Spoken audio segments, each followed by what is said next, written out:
Welcome to wishful ಅಡುಗೆ ಮನೆ. ನೋಡಿ, ಇವತ್ತು ನಾನಿಲ್ಲಿ ಗಟ್ಟಿ ಅವಲಕ್ಕಿನ ತೊಗೊಂಡಿದ್ದೀನಿ. ಗಟ್ಟಿ ಅವಲಕ್ಕಿಯಿಂದ ಒಂದು ಸೂಪರ್ ಆಗಿರೋ ರೆಸಿಪಿನ ಮಾಡೋಣ. ತುಂಬಾ ಹೆಲ್ದಿಯಾಗಿರೋ ರೆಸಿಪಿನ ಮಾಡೋಣ. ಮಕ್ಕಳಿಗೆ ಕೂಡ ಇಷ್ಟ ಆಗುತ್ತೆ, ದೊಡ್ಡವ್ರಿಗೆ ಕೂಡ ಇಷ್ಟ ಆಗುತ್ತೆ. ತುಂಬಾ ಹೆಲ್ದಿಯಾಗಿರುತ್ತೆ. ಇದು ಹೇಗೆ ಮಾಡೋದು ನೋಡೋಣ ಬನ್ನಿ. ನಾನಿಲ್ಲಿ ಮೊದಲಿಗೆ ಅವಲಕ್ಕಿನ ಚೆನ್ನಾಗಿ ತೊಳ್ಕೊಂಡು ಬರ್ತೀನಿ. ನೋಡಿ, ಇದನ್ನು ನೀಟಾಗಿ ಈ ಥರ ತೊಳ್ಕೊಬೇಕು. ನಿಮಗೆ ಸ್ವಲ್ಪ ಮೀಡಿಯಮ್ ಅವಲಕ್ಕಿ ಸಿಕ್ಕಿದ್ರು ಕೂಡ ಹಾಕೋಬೋದು. ನೋಡಿ, ಇದನ್ನು ಒಂದು 2ರಿಂದ 3 ಸರಿ ವಾಶ್ ಮಾಡ್ಕೊಂಡು ಬರ್ತೀನಿ. ನೋಡಿ, ಇವಾಗ ಚೆನ್ನಾಗಿ ವಾಶ್ ಮಾಡ್ಕೊಂಡು ಬಂದಿದ್ದೀನಲ್ಲ. ಇವಾಗ ಅವಲಕ್ಕಿ ಮುಳುಗೋವರೆಗೆ ನೀರು ಹಾಕಿ ಒಂದು 5 ನಿಮಿಷ ಇದನ್ನು ನೆನೆಯೋಕ್ಕಿಡೋಣ. ನೀವು ಮೀಡಿಯಮ್ ಅವಲಕ್ಕಿ ತಗೊಂಡ್ರೆ ನೆನೆಸೋ ಅವಶ್ಯಕತೆ ಇಲ್ಲ, ಚೆನ್ನಾಗಿ ತೊಳೆದ್ರೇ ಸಾಕಾಗುತ್ತೆ. ನೋಡಿ, ಇವಾಗ ಇದನ್ನು ಪಕ್ಕಕ್ಕಿಟ್ಟು ನೆಕ್ಸ್ಟ್ ಏನು ಮಾಡೋದು ನೋಡೋಣ ಬನ್ನಿ. ನೋಡಿ, ಇವಾಗ ಒಂದು ಮಿಕ್ಸಿ ಜಾರ್ನ ತೊಗೊಂಡಿದ್ದೀನಿ. ನಾನಿಲ್ಲಿ ಮೆಣಸಿನ್ಕಾಯಿನ ನೆನೆಸಿಟ್ಕೊಂಡಿದ್ದೆ. ಇದು ಖಾರ ಇರಲ್ವಲ್ಲ, ಆ ಥರ ಮೆಣಸಿನ್ಕಾಯಿನ ತೊಗೊಂಡು ನೆನೆಸಿಟ್ಕೊಂಡಿದ್ದೆ. ಆ ಮೆಣಸಿನ್ಕಾಯಿನ ಇದರೊಳಗಡೆ ಹಾಕೋಣ. ಅದರ ಜೊತೆಗೆ ಸ್ವಲ್ಪ ಶುಂಠಿ, ಹಾಗೆಯೇ ಸ್ವಲ್ಪ ಬೆಳ್ಳುಳ್ಳಿ, ನೋಡಿ ಸ್ವಲ್ಪ ಹುಣಸೆಹಣ್ಣು ನೆನೆಸಿಟ್ಕೊಂಡಿದ್ದೆ. ನೀವು ಸಣ್ಣ ನಿಂಬೆಹಣ್ಣು ಗಾತ್ರದಷ್ಟು ಹುಣಸೆಹಣ್ಣು ನೆನೆಸಿದ್ರೆ ಸಾಕು. ಆ ರಸನ ನಾನಿಲ್ಲಿ ಹಾಕ್ಕೊಳ್ತಾ ಇದ್ದೀನಿ. ನೋಡಿ, ಹುಣಸೆಹಣ್ಣು ರಸನ ಹಾಕ್ಕೊಳ್ತಾ ಇದ್ದೀನಿ. ನೋಡಿ, ಒಂದು ಅರ್ಧ ಸ್ಪೂನಷ್ಟು ಜೀರಿಗೆ, ರುಚಿಗೆ ತಕ್ಕಷ್ಟು ಉಪ್ಪನ್ನು ಹಾಕ್ಕೊಳ್ತಾ ಇದ್ದೀನಿ. ಇಷ್ಟನ್ನು ಹಾಕಿ ನೋಡಿ, ಸ್ವಲ್ಪನೇ ನೀರನ್ನು ಹಾಕಿ ಇದನ್ನು ಸಣ್ಣದಾಗಿ ರುಬ್ಕೊಂಬರೋಣ. ನೋಡಿ, ಇದನ್ನು ಇಷ್ಟು ಸಣ್ಣದಾಗಿ ರುಬ್ಕೊಂಬಂದಿದ್ದೀನಿ. ಇದನ್ನು ಇವಾಗ ನೋಡಿ, ಇವಾಗ ಒಂದು ಪ್ಯಾನ್ನ ತೊಗೊಂಡಿದ್ದೀನಿ. 1 ಸ್ಪೂನ್ ಆಗುವಷ್ಟು ಎಣ್ಣೆನ ಹಾಕೋಣ. ನೋಡಿ, ಎಣ್ಣೆ ಸ್ವಲ್ಪ ಕಾದ್ಮೇಲೆ ಸಾಸಿವೆನ ಹಾಕೋಣ. ಹಾಗೆಯೇ ಕರಿಬೇವಿನ ಸೊಪ್ಪು ಕೂಡ ಹಾಕೋಣ. ನೋಡಿ, ಕರಿಬೇವಿನ ಸೊಪ್ಪು ಚಟಪಟ ಆದಮೇಲೆ ನಾವು ಮಾಡ್ಕೊಂಡಿರೋ ಕೆಂಪು ಖಾರನ ಹಾಕೋಣ. ಹಾಕಿ ಕೈ ಹಾಕೋಣ. ನನಗಿಲ್ಲಿ ಚಟ್ನಿ ಸ್ವಲ್ಪ ತೆಳು ಬೇಕು, ಹಾಗಾಗಿ ಅದೇ ಮಿಕ್ಸಿ ಜಾರಿಗೆ ಸ್ವಲ್ಪ ನೀರನ್ನು ಹಾಕಿ ಹಾಕ್ಕೊಳ್ತಾ ಇದ್ದೀನಿ. ನಿಮಗೆ ಚಟ್ನಿ ಗಟ್ಟಿಗಿರಬೇಕು ಅಂದರೆ ನೀವು ಆ ಥರನೇ ಮಾಡ್ಕೊಬೋದು. ಸ್ವಲ್ಪ ತೆಳುಗಿದ್ರೆ ನಮಗೆ ರೊಟ್ಟಿ, ದೋಸೆ, ಅನ್ನ ಕೂಡ ಆಗೋಗುತ್ತೆ. ನೀವು ಯಾವ ರೊಟ್ಟಿ ಜೊತೆ ತಿಂದರೂ ತುಂಬ ಚೆನ್ನಾಗಿರುತ್ತೆ. ಅಕ್ಕಿ ರೊಟ್ಟಿ, ರಾಗಿ ರೊಟ್ಟಿ, ಜೋಳದ ರೊಟ್ಟಿ, ಯಾವ ರೊಟ್ಟಿಗೆ ಬೇಕಾದರೂ ತಿನ್ಬೋದು. ನೋಡಿ, ಇಷ್ಟು ಕುದಿಸ್ಕೊಂಡ್ರೆ ಸಾಕು, ನಮಗೆ ಜಾಸ್ತಿ ಕುದಿಸೋ ಅವಶ್ಯಕತೆಯೂ ಬರೋದಿಲ್ಲ. ನೋಡಿ, ಎಷ್ಟು ಸಕ್ಕದಾಗಿ ಕಾಣುತ್ತೆ. ತಿನ್ನೋಕ್ಕೆ ಕೂಡ ಅಷ್ಟೇ ಟೇಸ್ಟಿಯಾಗಿರುತ್ತೆ. ಹುಳಿ ಹುಳಿ ಖಾರವಾಗಿ ತುಂಬ ಚೆನ್ನಾಗಿರುತ್ತೆ. ಈ ಚಟ್ನಿನ ಪಕ್ಕಕ್ಕಿಟ್ಟು ನೆಕ್ಸ್ಟ್ ಏನು ಮಾಡೋದು ನೋಡೋಣ ಬನ್ನಿ. ನೋಡಿ, ಅವಲಕ್ಕಿನ ಚೆನ್ನಾಗಿ ನೆಂದಿದೆ. ನೋಡ್ತಾ ಇದ್ದೀರಲ್ಲ, ಅವಲಕ್ಕಿ ಕೈಯಲ್ಲಿ ಮುಟ್ಟಿದ್ರೆ ಸಾಫ್ಟ್ ಆಗ್ತದೆ. ಇಷ್ಟು ನೆಂದರೆ ಸಾಕಾಗುತ್ತೆ ನಮಗೆ.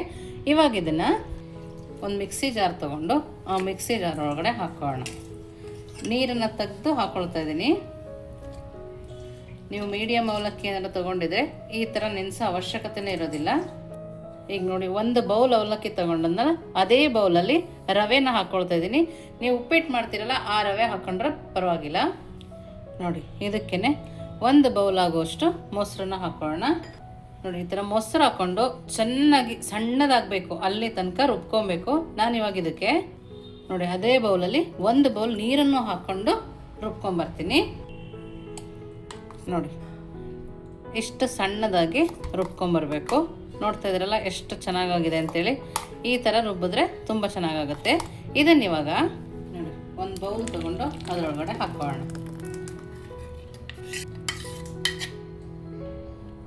ನೋಡಿ, ಅದೇ ಮಿಕ್ಸಿ ಜಾರಿಗೆ ಸ್ವಲ್ಪ ನೀರನ್ನು ಹಾಕಿ ಹಾಕ್ಕೊಳ್ತಾ ಇದ್ದೀನಿ. ನಾನು ಇಲ್ಲಿ ಜಾಸ್ತಿ ನೀರನ್ನು ಹಾಕ್ಕೊಳ್ತಾ ಇಲ್ಲ.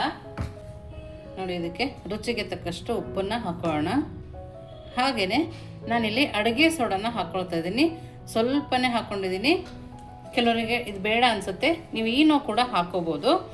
ಇವಾಗ ಇದನ್ನು ನೋಡಿ, ಈ ಸೋಡಾನು ಹಾಕಿದ್ಮೇಲೆ ಚೆನ್ನಾಗಿ ನಾವು ಇದನ್ನು ಕೈ ಆಡಿಸ್ಕೊಳ್ಳೋಣ. ನೀವಿನ್ನೂ ವಾಟ್ಸಪ್ ಗ್ರೂಪಿಗೆ ಜಾಯಿನ್ ಆಗಿಲ್ಲ ಅಂದರೆ ವಿಶ್ಫುಲ್ ಅಡುಗೆ ಮನೆ ವಾಟ್ಸಪ್ ಗ್ರೂಪಿಗೆ ಜಾಯಿನ್ ಆಗೋದನ್ನು ಮರಿಬೇಡಿ. ನೋಡಿ, ಈ ಥರ ಚೆನ್ನಾಗಿ ಬೀಟ್ ಮಾಡ್ಕೊಂಡ್ಮೇಲೆ ಇದನ್ನು ಒಂದು 5 ನಿಮಿಷ ಪಕ್ಕಕ್ಕೆ ಎತ್ತಿಡೋಣ. ನೆಕ್ಸ್ಟ್ ಏನು ಮಾಡೋದು ನೋಡೋಣ ಬನ್ನಿ. ನೋಡಿ, ನಾನಿಲ್ಲಿ ಚಾಪರ್ನ ತೊಗೊಂಡಿದ್ದೀನಿ. ಸಣ್ಣದಾಗಿ ಕಟ್ ಮಾಡುತ್ತೆ ಅಂತೇಳಿ ನೀವು ಕಟ್ ಮಾಡೋಕ್ಕೆ ಬಂದರೆ ನೀವು ಹಾಗೇ ಕಟ್ ಮಾಡ್ಕೊಬೋದು. ಇದಕ್ಕೆ ಒಂದು ಅರ್ಧ ಟೊಮೊಟೊನ ಹಾಕ್ಕೊಂಡಿದ್ದೀನಿ. ಹಾಗೆಯೇ ಇಲ್ಲಿ ಒಂದು ಅರ್ಧ ಕ್ಯಾರೆಟು, ಖಾರಕ್ಕೆ ಒಂದು ಹಸಿಮೆಣಸಿನ್ಕಾಯಿ ಸಣ್ಣದಿತ್ತು ಅಂತೇಳಿ ಇಲ್ಲಿ 2 ಹಾಕ್ಕೊಂಡಿದ್ದೀನಿ. ಸ್ವಲ್ಪ ಶುಂಠಿ, ಹಾಗೆಯೇ ಕ್ಯಾಪ್ಸಿಕಮ್ ಕೂಡ ಹಾಕ್ಕೊಳ್ತಾ ಇದ್ದೀನಿ ನೋಡಿ. ಇವಾಗ ಇದನ್ನು ಕ್ಲೋಸ್ ಮಾಡಿಕೊಂಡು ಸಣ್ಣದಾಗಿ ಕಟ್ ಮಾಡ್ಕೊಬೇಕು.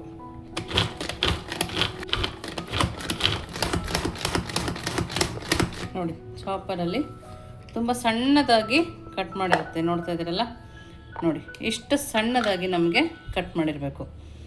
ಇವಾಗ ಇದನ್ನು ನೋಡಿ, ಮೊದಲೇ ಅವಲಕ್ಕಿ ರವೆ ಎಲ್ಲದನ್ನೂ ಮಿಕ್ಸಿ ಹಾಕ್ಕೊಂಬಂದಿದ್ವಿ ನೋಡಿ, ಅದರೊಳಗಡೆ ಇದನ್ನು ಹಾಕ್ಕೊಬೇಕು ನೋಡಿ. ಇದೆಲ್ಲ ಸೂಪರು ನೋಡಿ. ಮಕ್ಕಳಿಗೆ ತರಕಾರಿ ತಿನ್ನಲ್ಲ ಅಂದರೆ ಅವ್ರು ಯಾವ ತರಕಾರಿ ತಿನ್ನಲ್ಲ ಆ ತರಕಾರಿನಲ್ಲಿ ನಾವು ಇದನ್ನು ಮಾಡಿಕೊಡ್ಬೋದು ನೋಡಿ. ನೋಡಿ ಹಾಗೆಯೇ ಸ್ವಲ್ಪ ಕೊತ್ತಂಬರಿ ಸೊಪ್ಪು ಕೂಡ ಹಾಕಿ ಚೆನ್ನಾಗಿ ಕೈ ಆಡಿಸ್ಕೊಳ್ಳೋಣ ನೋಡಿ. ಯಾವ ತರಕಾರಿ ಹಾಕಿದ್ದೀವಿ ಅಂತಲೂ ಗೊತ್ತಾಗೋದಿಲ್ಲ ನೋಡಿ. ನೋಡೋಕ್ಕೆ ಕೂಡ ಎಷ್ಟು ಚೆನ್ನಾಗಿ ಕಾಣಿಸ್ತದೆ ನೋಡಿ. ಬ್ಯಾಟರು ಅಷ್ಟೇ ಚೆನ್ನಾಗಿದೆ, ಯಾವುದೇ ರೀತಿ ತಲೆನೋವಿಲ್ಲದೆ ಪಟಾಪಟ್ ಅಂತ ಮಾಡ್ಕೊಬೋದು. ಲಂಚ್ ಬಾಕ್ಸಿಗೆ ಕೊಟ್ಟರೆ ಕೂಡ ತಣ್ಣಗಾದರೂ ಕೂಡ ಅಷ್ಟೇ ಚೆನ್ನಾಗಿರುತ್ತೆ, ರುಚಿಯಾಗಿರುತ್ತೆ. ಇದಕ್ಕಿವಾಗ ಒಂದು ಅರ್ಧ ಸ್ಪೂನ್ ಆಗುವಷ್ಟು ಸಕ್ಕರೆನ ಹಾಕ್ಕೊಳ್ತಾ ಇದ್ದೀನಿ. ಸಕ್ಕರೆ ಹಾಕಿ ಚೆನ್ನಾಗಿ ಕೈ ಆಡಿಸ್ಕೊಳ್ಳೋಣ. ನೀವು ಬ್ಯಾಟರ್ನ ನೋಡ್ತಿರ್ಬೋದು, ತೀರಾ ತೆಳುನೂ ಇಲ್ಲ, ತೀರಾ ಗಟ್ಟಿನೂ ಇಲ್ಲ, ನೀಟಾಗಿ ಇದೆ ನೋಡಿ. ಈ ಹದದಲ್ಲೇ ಇರಬೇಕು. ನಾವಿಲ್ಲಿ ತೀರಾ ಕ್ರಿಸ್ಪಿಯಾಗೂ ಮಾಡ್ತಾಯಿಲ್ಲ, ತುಂಬ ಅಂದರೆ ತುಂಬಾ ಚೆನ್ನಾಗಿರುತ್ತೆ. ನಾನಿಲ್ಲಿ ದೋಸೆ ಹಂಚನ್ನು ಬಿಸಿಗಿಟ್ಕೊಂಡಿದ್ದೆ. ಇವಾಗ ಇದನ್ನು ಅದರಲ್ಲಿ ಹಾಕೋಣ ನೋಡಿ. ಇವಾಗ ಹೆಂಚು ಬಿಸಿ ಇದೆ ನೋಡಿ. ಇವಾಗ ಸಣ್ಣ ಸೌಟಾಗಿರೋದ್ರಿಂದ 2 ಸೌಟು ಹಾಕ್ಕೊಂಡು ನಿಧಾನಕ್ಕೆ ತಿರುಗಿಸ್ಕೊಂಡು ನೋಡಿ. ನೋಡೋಕೆ ಕೂಡ ಎಷ್ಟು ಚೆನ್ನಾಗಿ ಕಾಣಿಸ್ತದೆ, ನೋಡ್ತಾ ಇದ್ದೀರಲ್ಲ.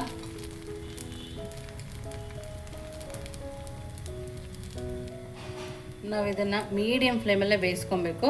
ಇದನ್ನು ಮುಚ್ಚಿ ಬೇಯಿಸ್ಬೇಕು ಆ ಥರ ಏನಿಲ್ಲ. ಇದೇ ಮೇಲೆ ಪ್ಲೇಟ್ ಮುಚ್ಚದೆ ಕೂಡ ನಾವು ಇದನ್ನು ಬೇಯಿಸ್ಕೊಬೋದು. ನಾನಿಲ್ಲಿ 1 ಸ್ಪೂನ್ ಎಣ್ಣೆನ ಹಾಕ್ಕೊಳ್ತಾ ಇದ್ದೀನಿ. ನಿಮಗೆ ಬೇಕಾದರೆ ನೀವು ತುಪ್ಪ ಕೂಡ ಹಾಕ್ಕೋಬೋದು ನೋಡಿ. ಇವಾಗ ಎಷ್ಟು ಚೆನ್ನಾಗಿ ಬರ್ತಾಯಿದೆ ನೋಡಿ. ನೀಟಾಗಿ ಬೇಯಬೇಕು, ಬೇಯಲಿಲ್ಲ ಅಂದರೆ ಅದು ಬರೋಲ್ಲ ನೋಡಿ. ನೋಡ್ತಾ ಇದ್ದೀರಲ್ಲ ಎಷ್ಟು ಚೆನ್ನಾಗಿ ಬಂದಿದೆ ಅಂತೇಳಿ. ತುಂಬ ಅಂದರೆ ತುಂಬಾ ಚೆನ್ನಾಗಿ ಬಂದಿದೆ. 2 ಸೈಡ್ ಬೇಕಿದ್ರೂ ಬೇಯಿಸ್ಕೊಬೋದು. ನಿಮಗಿಲ್ಲ ಒಂದೇ ಸೈಡ್ ನಾನು ಬೇಯಿಸ್ಕೊತೀನಿ ಅಂದರೂ ಕೂಡ ಆ ಥರ ಕೂಡ ಬೇಯಿಸ್ಕೊಬೋದು. 2 ಸೈಡ್ ಬೆಂದರೆ ತುಂಬ ಚೆನ್ನಾಗಿ ಬರುತ್ತೆ.